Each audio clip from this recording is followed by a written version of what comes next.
ఆవేశంగా ఉద్రేకంగా మాట్లాడేశారు. అయ్యా పవన్ కళ్యాణ్ గారు, ఈ కోపాలు ఉద్రేకాలు పౌరుషాలు ఆ రోజు తమని హైదరాబాద్ లో అవమానించినప్పుడు ఏమైపోయాయని అడుగుతా ఉన్నాను.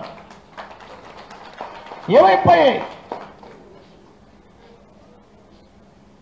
అవమానించిన వారింటికి తిన్నాకెళ్తారా?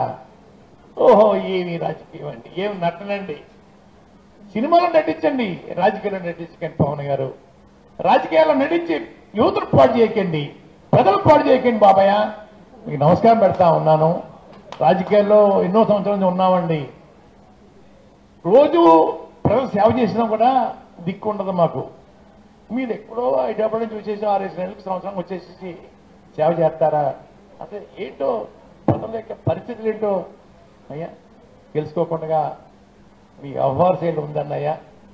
ఓకే అన్నట్లేదన్నయ్యా. 2014, 2019, 2024 మీ వ్యూహం ఏంటో తెలియట్లేదన్నయ్యా. చంద్రబాబు నాయుడు గారి ఎస్టేట్లో జనరల్ మేనేజర్ పోస్ట్ ఇచ్చారని మొన్న చెప్పారండి. దానికి మళ్ళీ కొత్తగా మార్కెటింగ్ మేనేజర్ పోస్ట్ కూడా యాడ్ చేశారన్నయ్యా.